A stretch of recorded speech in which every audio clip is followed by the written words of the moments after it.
اور میدان عرفات میں نبی علیہ الصلوۃ والتسلیم نے حضرات صحابہ کرام رضوان اللہ تعالی علیہم اجمعین کو مخاطب کر کے ارشاد فرمایا کہ مجھ پر میرے رب نے جو نازل کیا تھا کیا وہ میں نے تم تک پہنچایا یا نہیں؟ تو 1.25 لاکھ یا 1 لاکھ صحابہ کرام رضوان اللہ تعالی علیہم اجمعین نے بیک زبان ہو کر ایک ساتھ اپنے ہاتھوں کو کھڑا کر کے عرض کیا کہ یا رسول اللہ صلی اللہ علیہ وسلم، آپ نے اللہ کی طرف سے آپ کے اوپر جو دین نازل ہوا تھا، جو احکامات و پیغامات نازل کیے گئے تھے، ان کو صرف ہم تک پہنچایا ہی نہیں بلکہ عملی طور پر ہمیں کر کے بھی دکھلا دیا کہ کس طرح سے ان احکامات کو بجا لانا ہے، کس طرح سے ان پیغامات کو انجام دینا ہے۔ آپ نے عملی اور پریکٹیکلی طور پہ ہمیں کر کے بھی دکھا دیا۔ اور پھر آپ صلی اللہ علیہ وسلم نے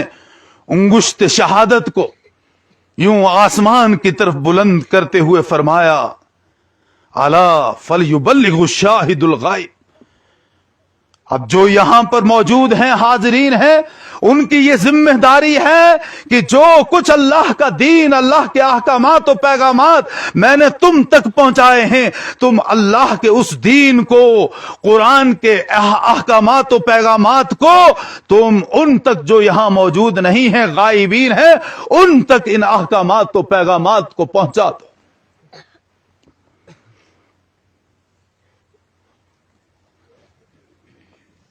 ابن ماجہ اور نسائی شریف میں ایک روایت ہے، حضرت عبداللہ ابن مسعود رضی اللہ عنہ اس روایت کے راوی ہیں کہ آقا علیہ الصلوۃ والتسلیم نے ایک مرتبہ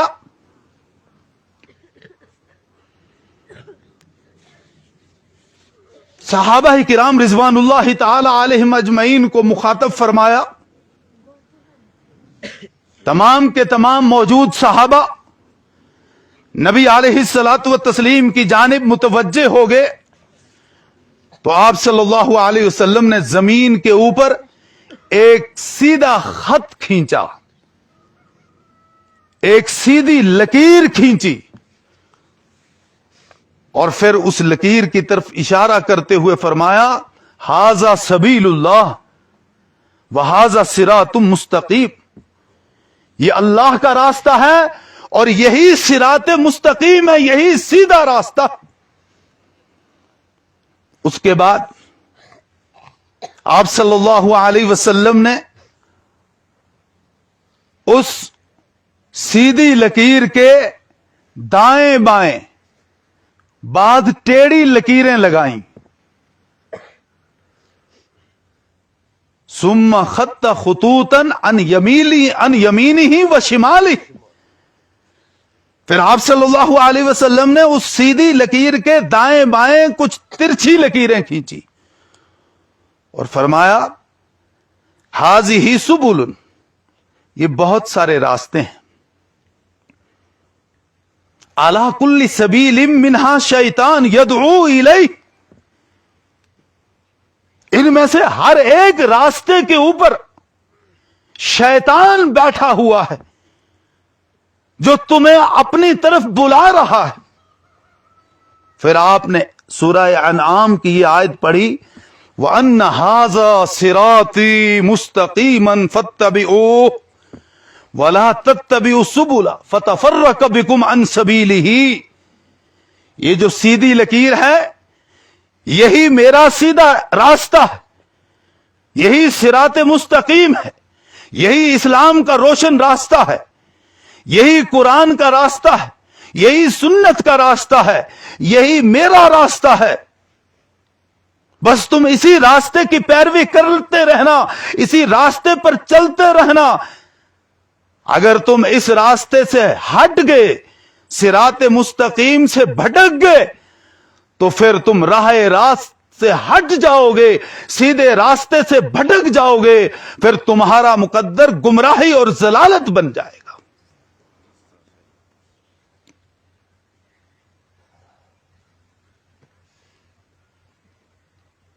یہی وجہ ہے کہ صحابہ کرام رضوان اللہ تعالی علیہم اجمعین